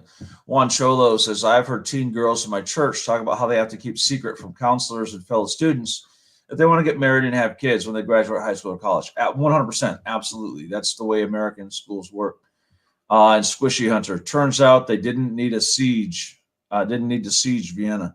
No, just outwit them. Crazy. I'm on the Remix News webpage. I mean, this is literal. Joe, you wouldn't believe just the headlines here. At least, right? So you got knife crime in Germany surges with foreigners heavily represented in figures. Arab attacker and female accomplice in honey trap face robbery in trial in Sweden. Let's see. Rejected asylum seekers to be fitted with electronic tags in Greece. Let's see. ECRH blocks Austria from deporting convicted Syrian criminal, at least for now. Indian migrant in Germany, nurse accused of drugging and sexually assaulting patients could face just 2 years. I mean, it just goes on and on and on. Man, I am. And ironically, they've taken the Western societal idea of personal freedom and turn it into a cudgel against you. They tell you you can't preach Christianity in the street because to the newcomers, it's blasphemy. Okay, but to me, who's lived here my whole life, what they're preaching in the streets is blasphemy. No. That's okay. They're the newcomers. You're not. You have to Yeah. change, not them. And that is entirely backwards. Well, And Dove Omega, but burkas are so fashionable. Remember when Nike actually tried to push that, right? Nike came out with hijabs and various things. They really tried to turn it into a thing in Western society where burkas or hijabs were somewhat of a fashion statement. It didn't last long. So, well, I mean, there are some people in the world who take some of this stuff seriously, and a good step along that is this latest story here. All right, here we go. Rubio says U.S. is moving to classify the Muslim Brotherhood as a terror group. Well, Muslim Brotherhood, what's wrong with those guys? They were in charge in Egypt, and that was okay, right? Egypt was a friend of ours. And well, let's see what he says. I want to change what it says here, reclassify, because the Muslim Brotherhood used to be known as a terror organization when they killed Anwar Sadat. I think it was during the Biden administration they were they were Obama, one or the other. I think it was Obama because of the Egypt thing. Just like we had to do with Modi, we had to make an accommodation so that Sisi could come to the U.S. All right. Let's see. Rubio has announced the United States is working to classify the Muslim Brotherhood as a terrorist organization. During a broadcast with a New York radio program, Rubio said, "We're in the process of designating the Muslim Brotherhood as a terrorist group," adding that it's highly concerning organization with several branches. He noted that designating the Brotherhood as a terrorist organization would be a long process and investigation would need to be thorough. There are branches of the Muslim Brotherhood, so you'd have to designate each one of them. Rubio then stated the U.S. is gathering evidence now to show the Brotherhood is a terrorist organization, warning that otherwise the group could challenge the designation in court. So, and where does that take us? That takes us to CAIR, because CAIR is literally directly linked to the Muslim Brotherhood and in many other ways to Hezbollah. Hezbollah is a big recipient of CAIR money. Oh, yeah, big time. Well, but Hezbollah came out of the Muslim Brotherhood originally. Essentially, the Muslim Brotherhood is the wellspring of modern Islamist terrorists, at least on the Sunni actually side. Who killed Anwar Sadat was Hezbollah. Back in the 70s. TLO, but it is now Hezbollah. In fairness, you could argue that while radical Islam has always been around, it wasn't until many of them were concentrated in the jails of Cairo, and that is where the Muslim Brotherhood formed in the 1960s. That kind of, you basically had a bunch of radicals all in the same place at the same time, and they kind of came up with a lot of these kind of ideas that essentially formed into the Muslim Brotherhood and then sprung from there. It's kind of like ISIS, right? ISIS was created in the Allied detention facilities during the Iraq War. At least that's where it has its origins. I mean, it was later that it. All right. So if you're on X, you've probably seen Data Republican. You can criticize her if you'd like. I choose to just kind of take what she puts out there as it comes and at face value. And sometimes I think she's spot on, and other times she misses the mark. But in this one, I think she's spot on. So she's got a pretty in-depth thread here on basically CAIR, Muslim Brotherhood, Hamas pipeline. So she calls this thread the CAIR Muslim Brotherhood Hamas pipeline they don't want you to see. Let's see. In 1988 charter, Hamas openly declares itself the Palestinian branch of the Muslim Brotherhood. So why haven't we made it a terrorist organization? If the Muslim Brotherhood is formally labeled a terror group, then CAIR, founded by the leaders of the Brotherhood's U.S. network, get implicated too. And if CAIR gets implicated, then so do a lot of politicians. And that's the line no one in D.C. and Ilhan Omar. So instead, the Brotherhood stays undesignated. CAIR keeps civil rights label and keeps its tax advantage nonprofit status. And CAIR is, if I remember correctly, Joe, and you probably know this better than I do, CAIR was a big part of how all of those Somalis and other Muslim folks were settled in such large blocks in order to essentially take over or re-solidify working class democratic neighborhoods and cities. Yeah, and now is being used to change the electorate in other areas. For example, Grand Texas. Traverse County, Michigan, right? Yeah. All around the area where the opposition to the 2020 count came from, all of a sudden has had an influx of people, thanks to CAIR and Lutheran Social Services together, which is just a weird partnership, by the way. But yes, you're right. All right, going back to her thread here. Patience as I pull receipts. So she's got a bunch of. So here we go. CAIR. Let's see. The page contained 100 current and former Democratic politicians heaping praise on the group. Federal lawmakers such as Senators Chuck Schumer, Elizabeth Warren, Cory Booker, Ben Cardin, Kamala Harris have attributable quotes on the site. Additionally, the page contained numerous quotes from onlookers. Just go back to the first post, Watcher. You're like way down the chain. Like I'm on the image right there. This one, yes. Additionally, the page contained numerous quotes by lawmakers in Congress's lower chamber, including Representatives Jay Powell, Andre Carson from Indiana, Ilhan Omar from Minnesota, Kate Porter of California, amongst others.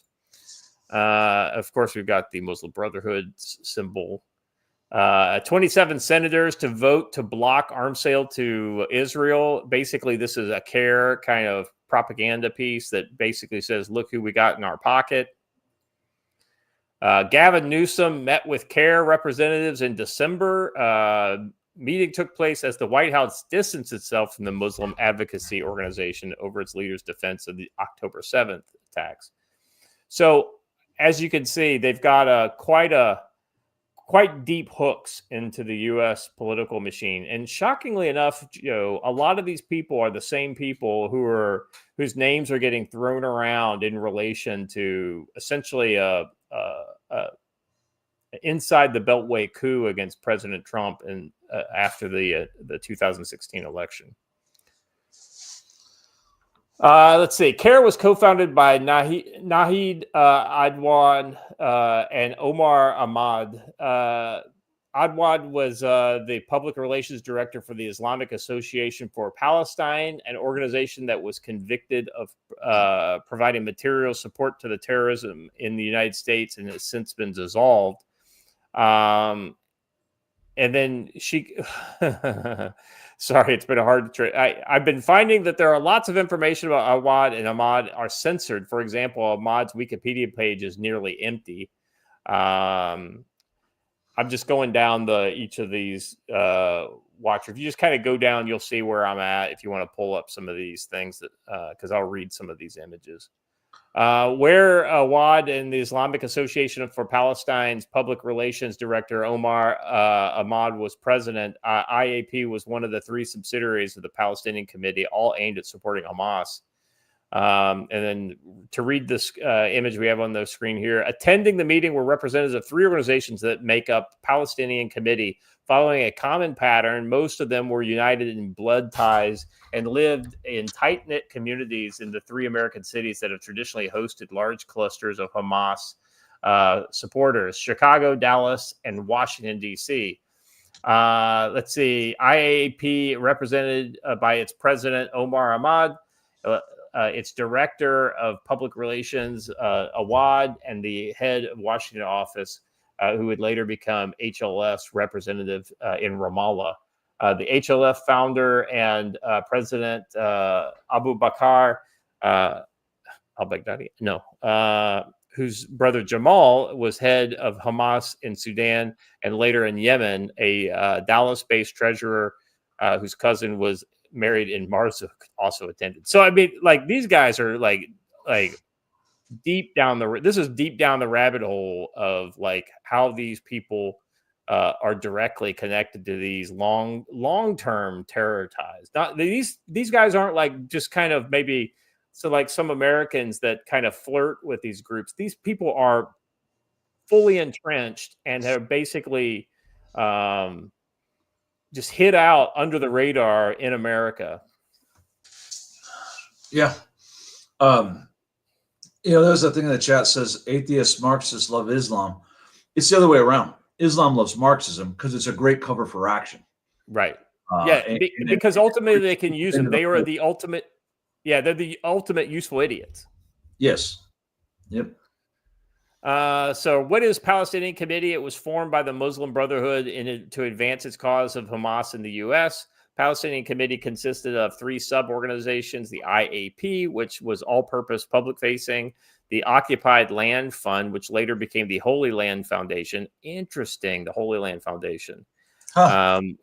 Yeah, it's funny. It's funny where these turn up. Yeah. Yep.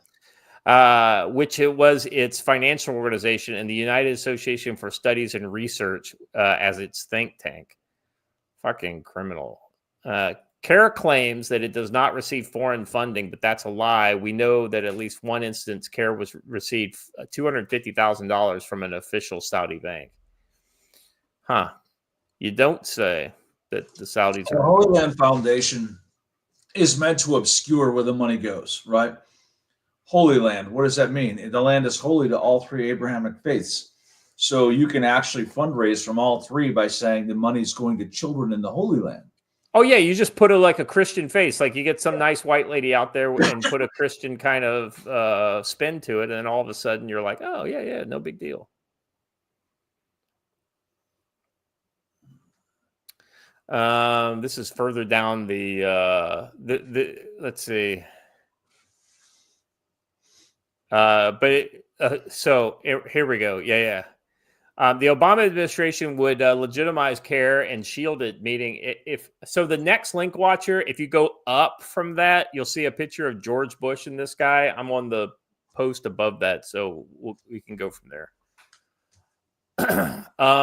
The Obama administration would legitimize CAIR and shield it, meeting with them hundreds of times. John Brennan ordered the purge of the biased training material that portrayed Muslims in a negative light. John Brennan, the guy who basically did everything he could to put a bullet in Trump, probably literally, in fact. Obama official says has hundreds of meetings held with CAIR. Let's see here. President Barack Obama's deputies are holding hundreds of closed-door meetings with a jihad-linked lobbying group, widely derided by critics as a U.S. arm of the theocratic Muslim Brotherhood. No shit. But it wasn't just Obama. President Bush stood with... I love how these X just reloads on me here. Let's see. But George W. Bush stood with Nihad Awad himself at a mosque a few days after 9/11 in a press conference to condemn rising anti-Muslim sentiment. I was kind of like I was like, listen, we shouldn't hate on Muslims. We just should go after the terrorists, right? Little did I realize that later I would probably think that almost all Muslims are terrorists. That's not true. I don't think that. I'm just saying, it's let's see. Going on. Obama DNI Clapper famously labeled the Muslim Brotherhood as secular. The term Muslim Brotherhood is an umbrella term for a variety of movements. In the case of Egypt, a very heterogeneous group, largely secular, which has eschewed violence and has they've eschewed violence because instead of doing it themselves, they just create little branch organizations that do it for them. Clapper said they pursued. Yeah. They pursued social ends, a betterment of the political order in Egypt, etc. In other countries, they are also chapters or franchises of the Muslim Brotherhoods. There is no overarching agenda. Bullshit. The colonization of the West through Western policies.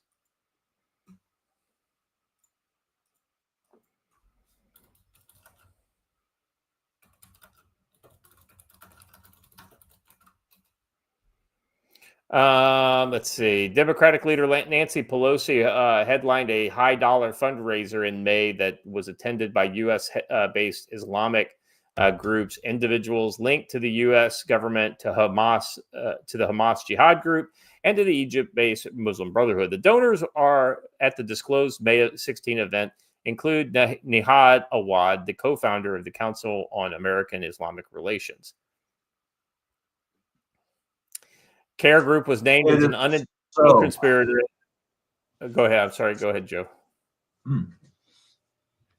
I just said, say it isn't so. Oh, yeah. Well, I was to continue. CAIR was named an unindicted co-conspirator in the 2007 trial of a Hamas money smuggling group. DHS met with CAIR on civil rights issues. Let's see. Saudi Prince Alawid Ibn Talal donated $500,000 to CAIR. I bet he was one of the ones that was purged, though, by MBS. Yeah, he was famously arrested. Literally, the next sentence he says he was famously arrested by Crown Prince MBS shortly after the 2017 Vegas mass shooting. Talal allegedly owns the top 5 floors of Mandalay Bay and is subject to numerous conspiracy theories. You don't say, Joe. Talk about a conspiracy theory we could talk about. Wow. The Vegas shooting. Huh. Whose wife disappeared into a known ISIS stronghold in the Philippines? What? Documents mention the United Arab Emirates Hamoud Group and the UAE Minister of Finance Hamdan bin Rashid finance CAIR. They also mentioned that the bin Hamoud Group, a $500 million a year trading company, founded the 3 Emirati brothers and representing Halliburton, IBM, FMC Corporation, General Motors, is CAIR's main benefactor in the UAE. Hey, Biggin, that's not true. I know a lot of them that you can trust. They're on the ground, but you can trust them. Yeah, here's my general boilerplate on Muslims, right? There are plenty of Muslims that have like no interest in colonizing the West. They just want to farm their piece of land and do their thing and make sure their kids have a better life than they did. The problem is they're part of a cultural religious organization, and they willingly subservient themselves to this that does have its sights and is led by people who have their sights set on finding the people in their own culture that they could ship out, the excess male population, et cetera, et cetera, et cetera, into these low birth rate, weak civilizations in Western Europe. Joe, we've talked about Europe being nothing more than luxury goods and museums at this point. But I'll point something out. This goes to what you were just saying. Sure, there are some of them who just want to farm their little plot and move on. But the goal of moderate Islam is to advance extremist Islam, right? Which is opposite of every other religion in the world, right? I guess if I would pick a nit with that, I don't really disagree with that, but ultimately, instead of oppose it, they would generally support the organizations that support extremists. You know what I mean? Like I don't support that, but does your mosque support it? Well, yeah, my mosque supports, all kinds of different Muslim groups. Yeah, right. So the point is he supports a mosque. That's too few moderate Islam voices who actually have a platform that do anything. Like, for example, Imam Tawhidi, great guy, talks about all this, but he literally has no actual congregation and no one but Christians listen to him. No one in the Muslim world listens to him. And that's the problem. Yeah, Imam of Peace on X, he's basically somebody who's calling for essentially a reform within Islam. And that's if there's a problem with Islam, it's that there has been no reform movement.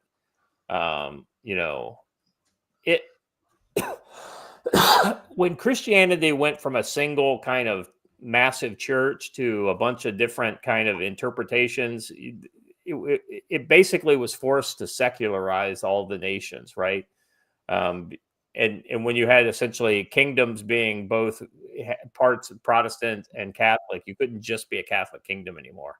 And that was a huge cultural shift in Western Europe in the, happened mostly in the 13, 14, 1500s. Huh. After October 13th? Huh. What happened on Friday, October 13th in the 1300s? Oh, yeah.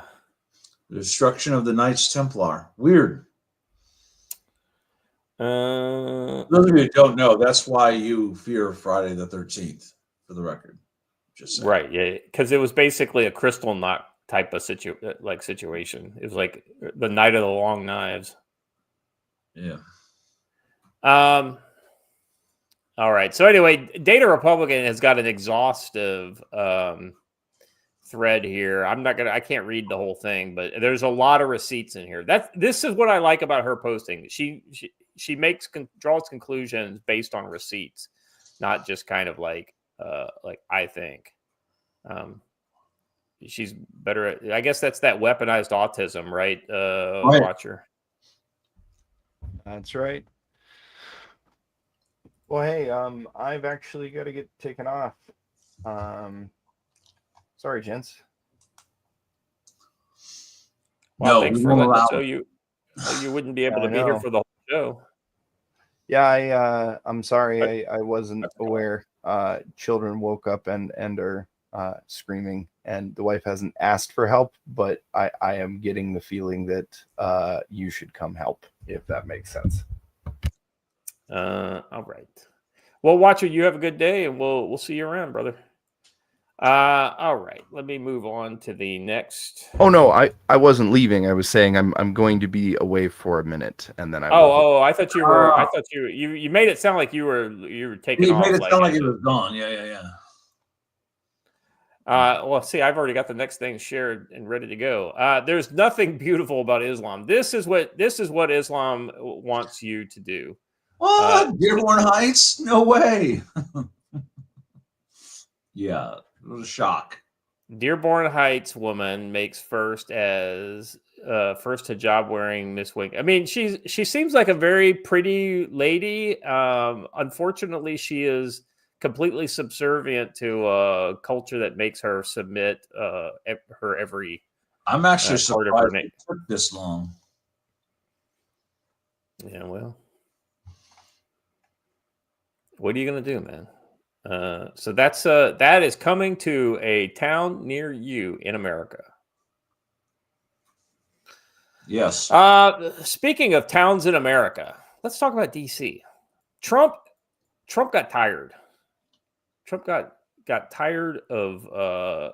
So the irony is that this is one of the few things I've seen both people on the right and left complaining about. What's been going on in DC as far as the violence, the degradation of social order. Even the mayor had been, with Trump on a lot of these pro-crime stuff, but evidently it sounds like she's Muriel Bowser was famously, the Black Lives Matter. They painted I can't remember. They renamed some stuff and painted some streets and whatnot, but thankfully that's all gone. DC Mayor Bowser changes her tone on Trump as crackdown ramps up. Well, right. So she was basically pro-Trump on a lot of this stuff because she has been dealing with the problems and saddled with essentially this Democratic legacy. But ultimately, she's decided that, she's getting leaned on by some of her Democratic donors and benefactors. And so she has decided to kind of change her tune a little bit. After Donald Trump won the presidential election, D.C. Mayor Muriel Bowser flew to Trump's Mar-a-Lago estate to see him. When Republicans pressured over the giant Black Lives Matter lettering she installed in the front of the White House during Trump's first term, Bowser agreed to remove it. Her reasoning: the city had bigger fish to fry, particularly in managing federal job cuts as Trump enacted this year. Now, as Trump federalizes the police in the Capitol and deploys the National Guard, Bowser faces perhaps the biggest test to date of her leadership and her ability to navigate the White House. Bowser's comments in response to the announcement illustrate how she's often trying to communicate multiple messages at one time. Remember, this is CNN, so they're bending over backwards to make her look good.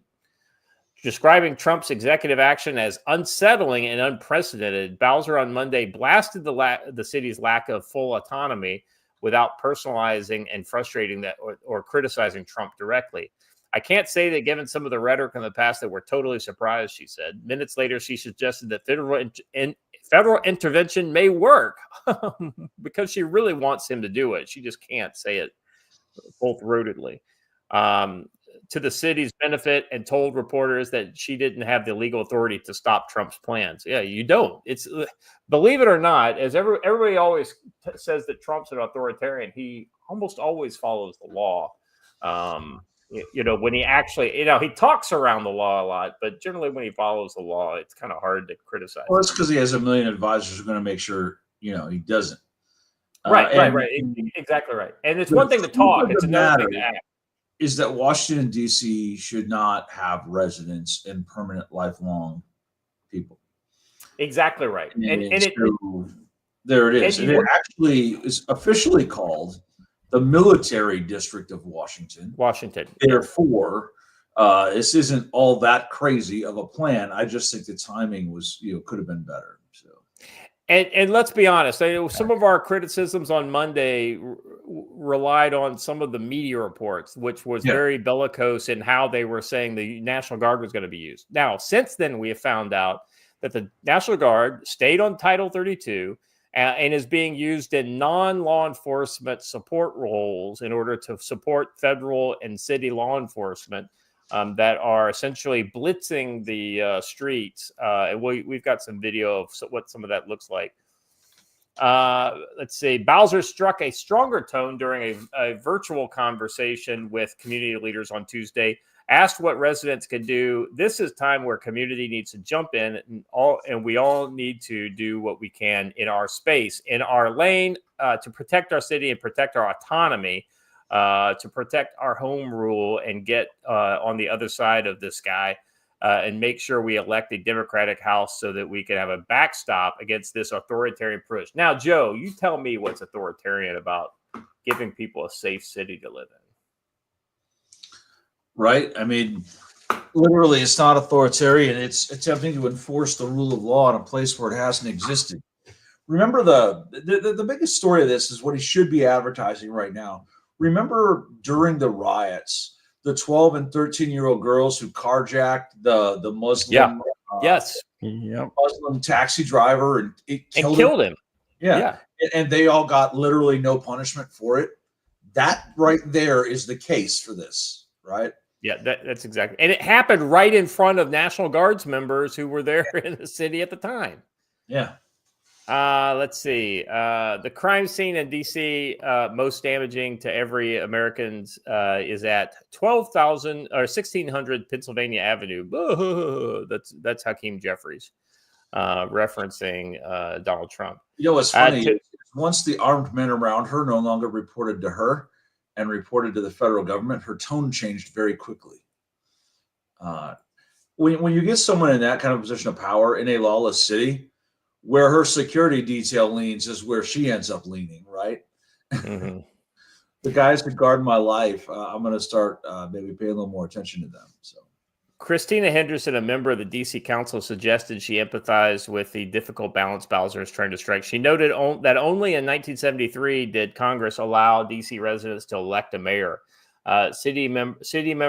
Council members and neighborhood commissioners, but prohibited the council from enacting certain laws and have the city from having voting members in the U.S. House or Senate. Yeah, you shouldn't have access as you are in the Capitol.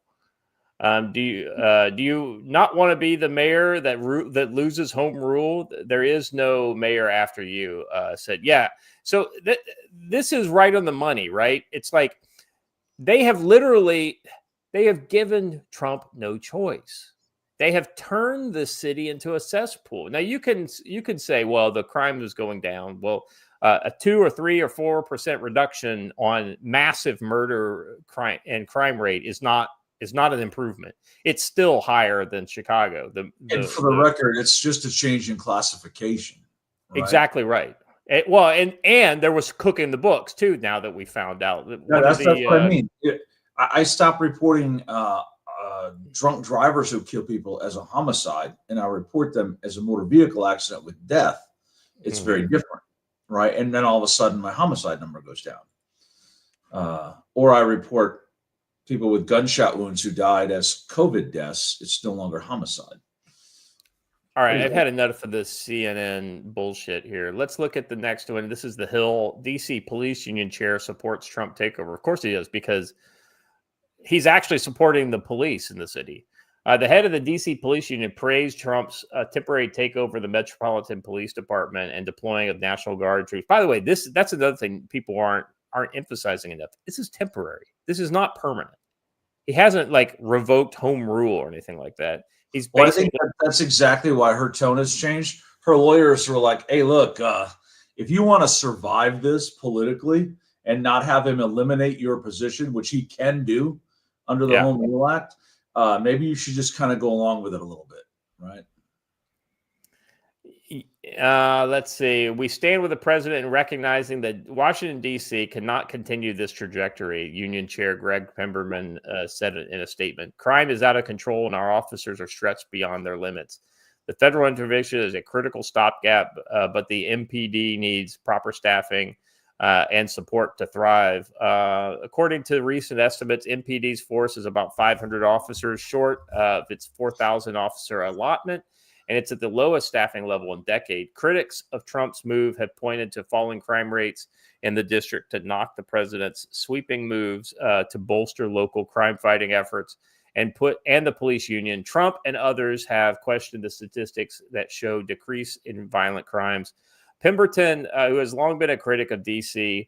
City Council's policies, accused the council members of driving out our best officers, hindering recruitment with the passage of the Comprehensive Policing and Justice Reform Act of 2020. I can only imagine the DEI fucking hellhole that instituted.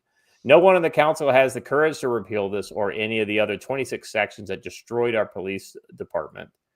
Yeah. I mean, no surprise. There's no surprise for me in this. This is what DEI has given us. Moving on to the next story. DEI DC police chief doesn't know what the term chain of command means. Play this fucking video. This is unbelievable. Yeah, this is a big yikes. Give me a second. Let me pull it up on X. I mean, this is worse than some of the stuff I saw in LA under what's her name? What the chain of command is now? What does that mean? Well, is it Pam Bondi speaking to the mayor, speaking to you, or how does this work? So the executive order is clear. The president has. Wow. Let me get this moron away from the microphone. Exactly right. Exactly right. Let's go back. I want to see if we can see the mayor's face, because I think that's the mayor right there in yellow. That's what the chain of command is now? What does that mean? Well, is it Pam Bondi speaking? Oh, no, unfortunately, no. What does that mean? What do you mean, Willis? She looked puzzled and says, "What does that mean?" She was the chief equity officer before. It makes total sense. She has no fucking idea what she's doing. Well, in her defense, and I doubt this is the case, but in her defense, she could have been thinking, "What do you mean? How does the chain of command?" Right, but I'm not willing to give her any grace at all. But I don't think that's what she meant. But let's see. Low key, LARP, bro. Colin Rugg says this woman's been on the planet for 57 years, and she was today years old when she found out what chain of command meant. Chain of command is a chain I beat you with till you realize who's in command. Black, female, not a lesbian, very diverse crowd there. That's true. There's not a very diverse crowd there. She pledged parity what his chain of command was. Yeah, I'll just skip right over that. Okay, I get it. I'm sorry. I was reading the story. I'm trying to. Okay, here we go. Trump announced the deployment of approximately 800 National Guard troops in D.C. alongside the federalization of the D.C. Metro Police, citing a public safety emergency due to the described as rampant crime and lawlessness. He invoked Section 740 of the D.C. Columbia Home Rule Act, which allows the president to take control of the police for up to 48 hours during emergencies, extendable to 30 days with congressional notification. To justify this unprecedented move, he claimed that the city had been overtaken by violent gangs, bloodthirsty criminals. Yeah, but it's not true. Packs of 100, urban youths were going through the city on ATVs and dirt bikes and things like this, and doing street takeovers, like downtown DC, like near the Capitol and near the White House. I mean, this wasn't like in just like some sort of. And it's not like being in Detroit or Chicago that could interfere with the actual operations of our government in an emergency, right? And what's funny is all of these news stations and media outlets want to say unprecedented. That's not true. It's the way it was before 1973. So it's not unprecedented, right? It's crazy. This next, I think so. One would say it's returning it to the precedent, but hey. Right. No, you're absolutely right. Let's see. I want to find the sub sandwich guy. This was funny as shit. Yeah. This is great. Let me share this with you, watcher. Play this first.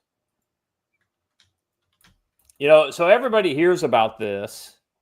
And this is what they're expecting, like and they people freak out and whatnot, and you had some fairly humorous results.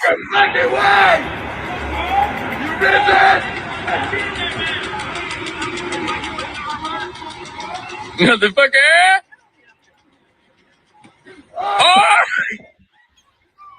He's lucky he didn't run out in front of that Jeep.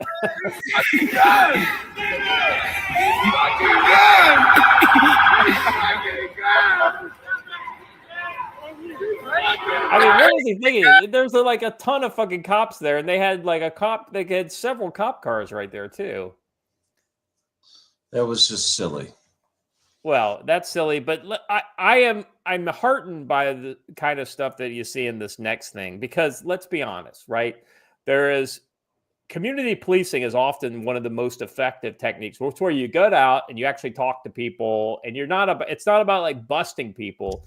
It's more about just checking in with the neighborhoods, getting to know the people on the block and things like this. And so that's what this next clip kind of shows. And it's kind of funny to see these guys in tack vests and, the kind of people that you normally see breaking down doors and whatnot doing this kind of thing. But it heartens me that the feds are not completely clueless when it comes to, policing. And I don't think they have a whole lot of choice. I mean, these guys wouldn't choose to be doing this, or else they would have joined the DC police department. But, you basically have, Fed. I don't even know if they're FBI or what.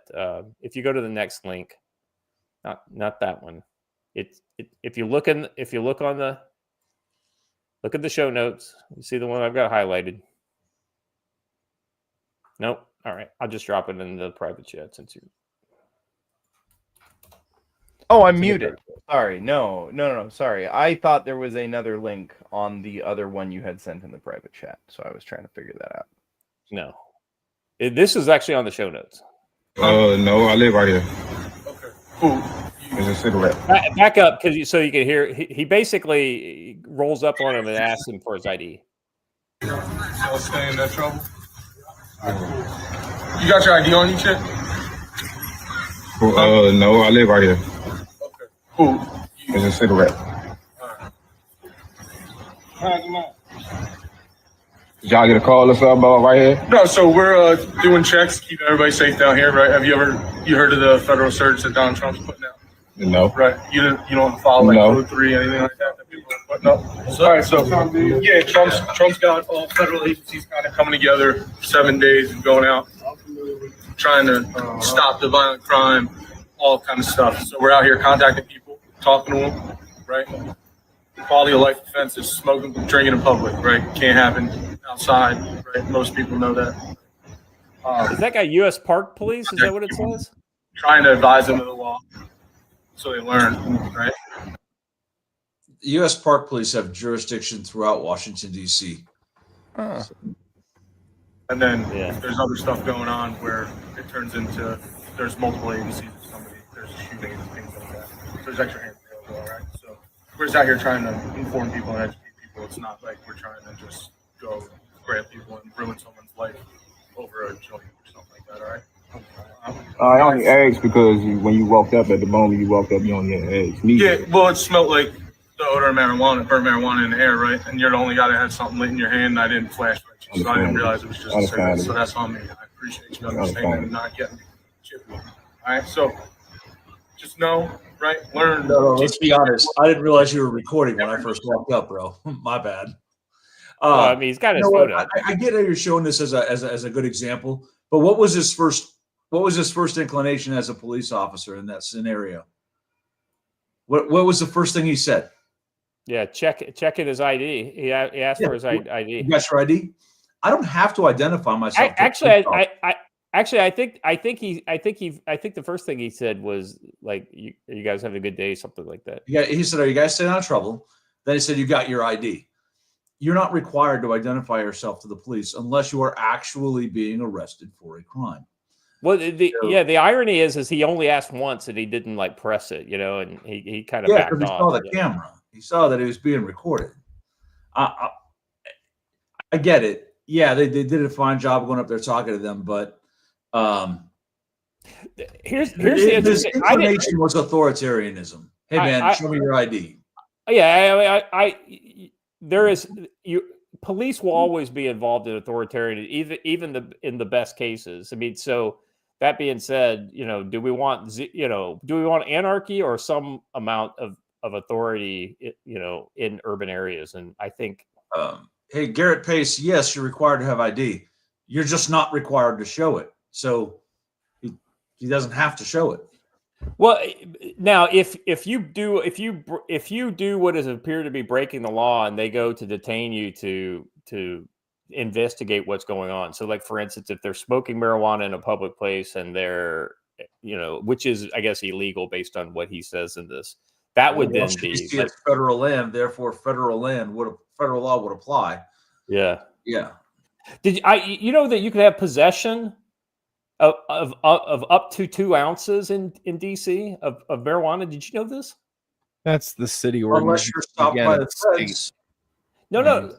Here, go ahead and listen to what he says, because he explains it to these guys here, and it's kind of interesting. There's some details that I was completely unaware of. I thought the feds it was a federal offense, because marijuana is not legalized at the federal level. So do your thing. Let them know. Don't be smoking outside. Don't be drinking outside. Because Donald Trump's tired of it. People come to visit. I didn't know that. You didn't know smoking in public? Yeah, I didn't know that. Yeah, the rest of the Because in Maryland, there's recreational use, so I didn't know. Yeah, so DC, it's recreational use as well, right? But you can legally possess up to 2 ounces. You can gift an ounce to your boy, right? So if you had 2 ounces and he said he needed a zip, you can give him a zip, but you can't smoke outside. So that was the thing that I found interesting. You can't smoke marijuana outside, but you can possess it in recreational use, which is kind of like befuddling to me. Not really, because it's about respect for your neighbors, right? No. What I mean, I'm from the federal standpoint. Like, I can't believe that DC, being essentially a federal enclave, would be able to do something different than what. Well, it's one of the things. One of the negative outgrowths of home rule was having a council that passed their own ordinances rather than continuing to operate under federal law exclusively. Prior to 73, the House of Representatives was the city council, right? You're right. Yeah. So I mean, it's just one of those kind of things. It's not all completely negative outcomes. It sounds like the feds that are involved are just not trying to ruin people's lives, which is good. That's the way they should be. This is the way cops should always be by default. They should be friendly. They should be informative, and they should give people breaks. With the Especially if exception there's of immediately asking for identification. That's not because I don't want to identify myself. It's because it creates conflict when none was needed. Right? Exactly right. My first reaction was, hey, man, nah, I ain't showing you nothing. Right? So if you just don't ask that question that you don't really need to ask until it's necessary, right, you would prevent that conflict. So my objection isn't to him coming out and finding out what's happening. My objection is the way he started it, which creates conflict rather than starting where he ended. Right? Hey, man, let me just explain a few things to you and then move on with it. I don't really need to actually ask the guy for his ID ever in that interaction. Hey, man, just so you guys know, step inside to smoke that, dude. That's all you had to say. Yeah. So. Well, evidently it wasn't even a joint; it was a cigarette. So it's kind of like he should have. I think you're absolutely right. He shouldn't lead with the ID thing, but yeah, especially, I mean, it's just what black community. They already feel oppressed and already feel harassed, and I've been told that black people don't have ID and don't have access to getting a driver's license. That's right. So that they don't know how. Why a federal official would ask him for one, because you can't ask him for one if he wanted to vote. That's exactly right. Yeah. All right, guys, that's all I got for today. 2 hours and 2 minutes. I think that's close to our aim. Sorry we didn't talk about the Levant's quagmire stuff that we had on Monday, but I kind of feel like that stuff is still going on, and so if it kind of it's almost like evergreen at this point. Yeah. More on that story as it develops. Yeah. Well, and speaking of the pot front, evidently the feds are looking at like lowering the categorization of marijuana to a lower level. If nothing else, I think it's a good idea just to take a quiver out of the Democrats' bow, because this has been the thing that they have promised to do forever, and yet have never ever done even a single step towards following through on. What the irony is this is totally within the track record of Trump, because he was really. He did significant criminal justice reform in federal prisons and things like that. Well, and look, I don't necessarily agree with all of that, but I mean, this is definitely something that he's done to reach out probably to the black community.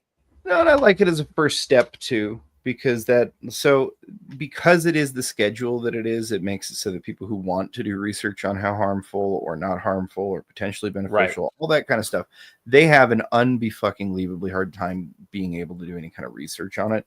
So lowering it down to the next schedule down would then make it so that more labs would be able to get a hold of it. We'd be able to get more testing data, and we'd be able to get more conclusive results on, is it harmful? How much? In what way, to whom? Yeah, best way to use it, all that kind of stuff. Yeah, I'm not opposed to that. It's just, I'm also not for decriminalization either.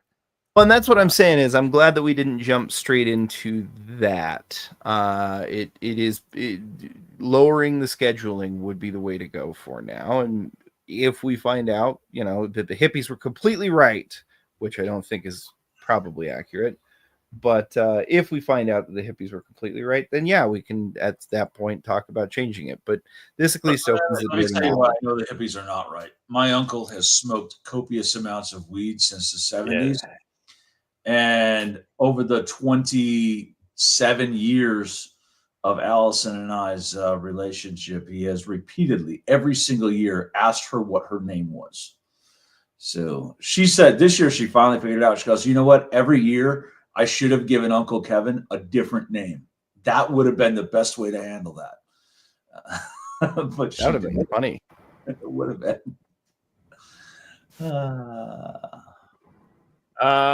Joe, looking towards we got a couple more days left to the weekend. What's your kind of take on the end of the week and the weekend?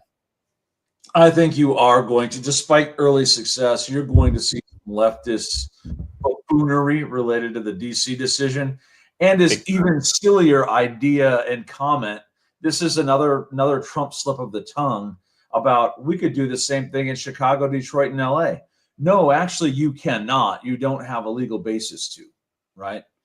And I think that he should have kept his mouth shut on that and just let the chips fall where they did for Washington, D.C., because he can legally defend that. And I expect to see some rhetoric jump up on that and some protest activity. Yeah, I think that's not. I think that's right on the money. Watcher.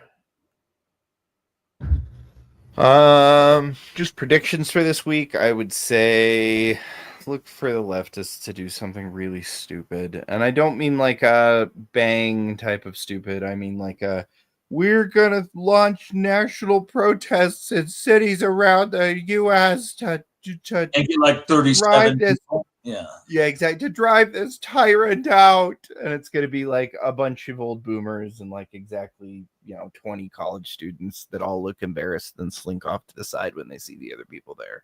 The same 16 geriatrics on the corner in Kalispell, Montana. Yeah, I think that's coming. It's cyclical, and he has triggered the blue anon. Yeah. All right. Yeah. Did you guys see this guy get shot in a wheelchair out in Washington State? What? No. Yeah, that was a crazy story. I don't imagine how going from accusing someone of stolen valor means I'm then going to shoot them. So yeah, I'm putting this was my kind of thing to leave you with. I mean, it's like the simulation is breaking at time to time, like when you see things like this. So I put the links in the Well, yeah, real quick. I don't want you to be concerned, Rick. We weren't bashing boomers. We were specifically bashing the same group of 30 geriatrics leftists who show up to every one of these events recently, but seem to be the only ones who show up to these events recently. I'm sorry, Rick. We were just trying to bash you. I mean, we weren't trying to bash boomers as a whole. I like most boomers, but Rick, I mean, you really got. No, I'm just kidding. Rick's one of the good ones. You're one of the good ones, brother. Yeah, man. We're talking about the weirdos with pink hair. Yeah. At 80. Fucking those. Anyway. All right. So if you want, there's the videos down here. It's not too graphic. So I want to point something out. The second paragraph. Hold on. No. We have to read the second paragraph first. Oh, I was going to read the whole thing. There was. Read that paragraph. Yeah, I'm going to read the whole thing. So you can play the video and then I'll read this. So one man is shot, the other is arrested after both make a series of really dumb decisions. A gunman who once plowed his car into a Trump voter registration drive is accused of shooting a wheelchair-bound Washington man in the chest at point-blank range over, I don't know about point-blank, over allegations of stolen valor.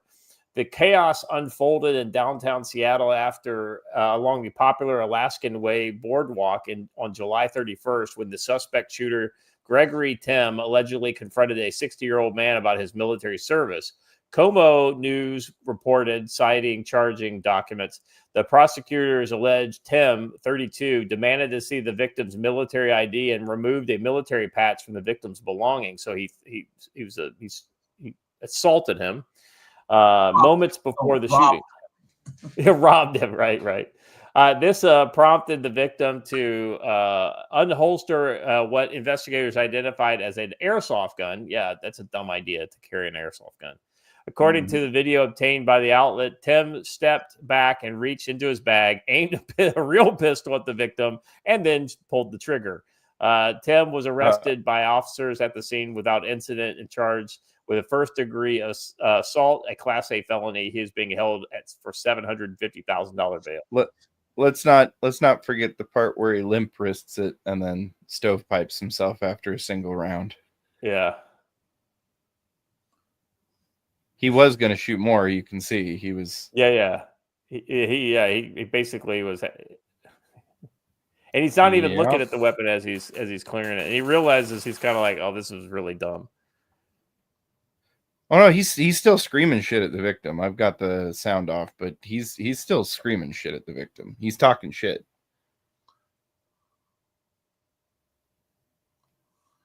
So why is a man who drove a car into a voter registration thing. One, Walking. free.